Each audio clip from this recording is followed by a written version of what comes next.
The One and Only Ivan by Catherine Applegate.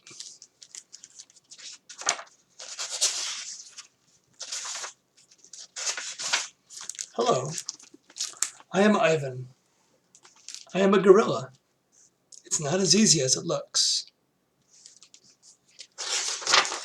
Names. People call me the freeway gorilla, the ape at exit 8, the one and only Ivan, mighty silverback. The names are mine, but they're not me. I am Ivan, just Ivan, only Ivan. Humans waste words. They toss them like banana peels, and leave them to rot. Everyone knows the peels are the best part. I suppose you think gorillas can't understand you. Of course, you probably think we can't walk upright. Try knuckle walking for an hour. You tell me, which way is more fun? Patience. I've learned to understand human words over the years, but understanding human speech is not the same as understanding humans. Humans speak too much. They chatter like chimps, crowding the world with their noise, even when they have nothing to say.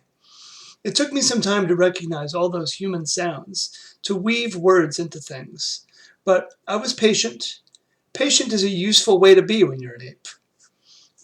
Gorillas are as patient as stones. Humans, not so much.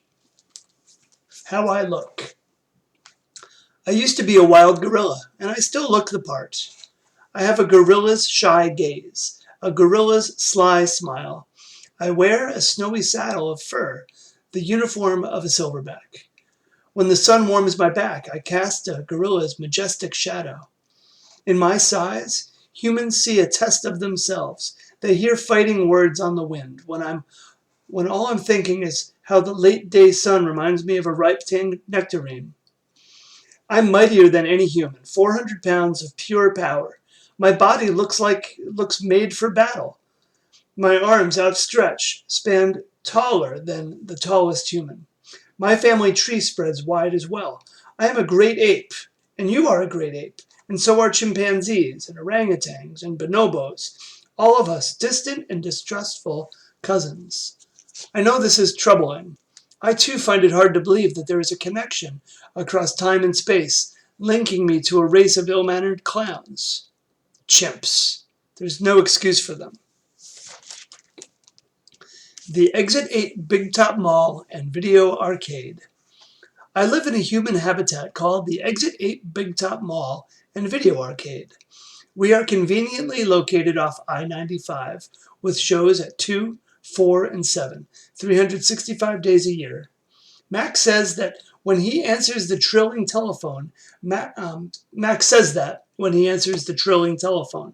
Mac works here at the mall. He is the boss. I work here too. I am the gorilla. At the Big Top Mall, a creaky music carousel spins all day, and monkeys and parrots live amid the merchants. In the middle of the mall is a ring with benches where humans can sit on their rumps while they eat soft pretzels. The floor is covered with sawdust made of dead trees. My domain is at one end of the ring. I live here because I am too much gorilla and not enough human. Stella's domain is next to mine. Stella is an elephant. She and Bob, who is a dog, are my dearest friends. At present, I do not have any gorilla friends. My domain is made of thick glass and rusty metal and rough cement. Stella's domain is made of metal bars. The sun bear's domain is wood. The parrot's is wire mesh. 3 of my walls are glass. One of them is cracked. And a small piece, about the size of my hand, is missing from its bottom corner. I made the hole with a baseball bat that Mac gave me for my 6th birthday. After that, he took the bat away, but he let me keep the baseball that came with it. A jungle scene is painted on one of my domain walls. It has a waterfall without water, and flowers without scent, and trees without roots. I didn't paint it, but I enjoy the way the shapes flow across my wall, even if it isn't much of a jungle. I am lucky my domain has 3 windowed walls.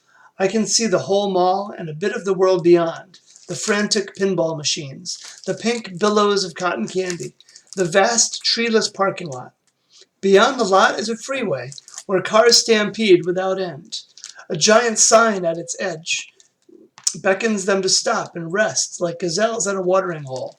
The sign is faded, the color is bleeding, but I know what it says. Mac read its words aloud one day. Come to the Exit 8 Big Top Mall and Video Arcade, home of the one and only Ivan, mighty Silverback. Sadly, I cannot read, although I wish I could. Reading stories would make a fine way to fill my empty hours. Once, however, I was able to enjoy a book left in my domain by one of my keepers. It tasted like termite. The freeway billboard has a drawing of Mac in his clown clothes and Stella on her hind legs and an angry animal with fierce eyes and unkempt hair. That animal is supposed to be me, but the artist made a mistake. I am never angry. Anger is precious. A silverback uses anger to maintain order and warn his troop of danger. When my father beat his chest, it was to say, beware, listen, I am in charge. I am angry to protect you, because that is what I was born to do. Here in my domain, there is no one to protect. The littlest big top on earth.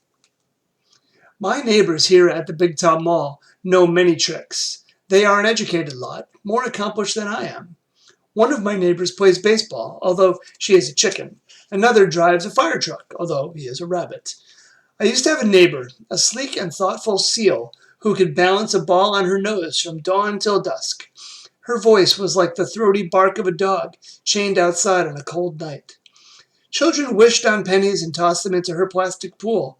They glowed on the bottom like flat copper coins.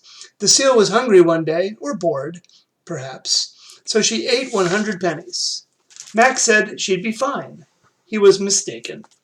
Matt calls our show the littlest big top on earth.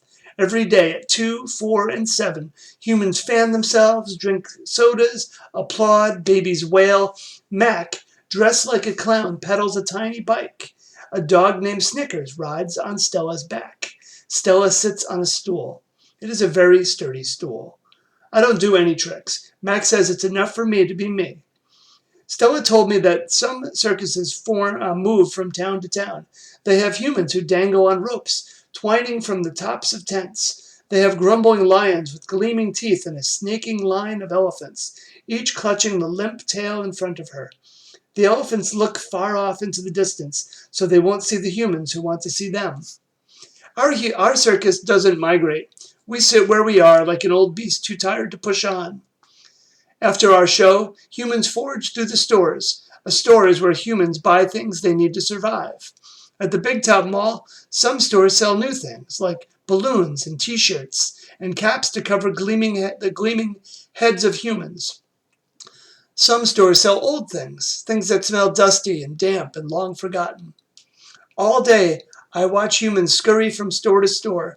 They pass their green paper, dry as old leaves, smelling of 1,000 hands, back and forth and back again.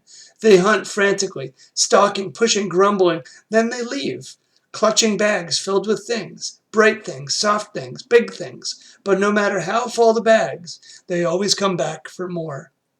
Humans are clever indeed. They spin pink clouds you can eat. They build domains with flat waterfalls, but they are lousy hunters. Gone. Some animals live privately, unwatched, but that is not my life. My life is flashing lights and pointing fingers and uninvited visitors. Inches away, humans flatten their little hands against the wall of glass that separates us.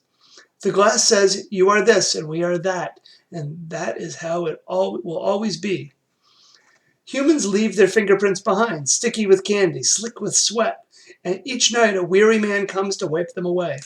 Sometimes I press my nose against the glass. My nose print, like your fingerprint, is the first and last and only one. The man wipes the glass, and then I am gone. Here in my domain, artists. Here in my domain, I do not have much. You can only throw so many meatballs at humans before you get bored. A meatball is made by rolling up dung until it is the size of a small apple, then letting it dry. I always keep a few on hand. For some reason, my visitors never seem to carry any. In my domain, I have a tire swing, a baseball, a tiny plastic pool filled with dirty water, and even an old TV. I have a stuffed toy gorilla, too. Julia, the daughter of the weary man who cleans the mall each night, gave it to me. The gorilla has empty eyes and floppy limbs, but I sleep with it every night. I call it Not Tag. Tag was my twin sister's name. Julia is 10 years old. She has hair like black glass and a wide half-moon smile. She and I have a lot in common. We are both great apes, and we are both artists. It was Julia who gave me my first crayon, a stubby blue one, slipped through the broken spot in my glass along with a folded piece of paper. I knew what to do with it. I'd watched Julia draw. When I dragged the crayon across the paper, it left a trail in its wake, like a slithering blue snake.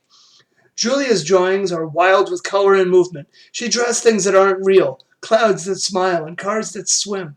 She draws until her crayons break and her papers rip. Her pictures are like pieces of a dream.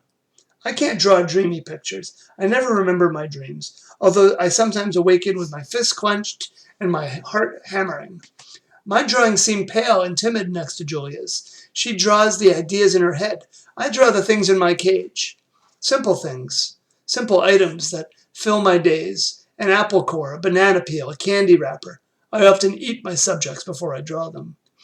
But even though I draw the same things over and over again, I never get bored with my art. When I'm drawing, that's all I think about. I don't think about where I am, about yesterday or tomorrow. I just move my crayons across the paper. Humans don't always seem to recognize what I've drawn. They squint, cock their heads, murmur, I'll draw a banana, a perfectly lovely banana, and they'll say, it's a yellow airplane, or it's a duck without wings. That's all right. I'm not drawing for them. I'm drawing for me.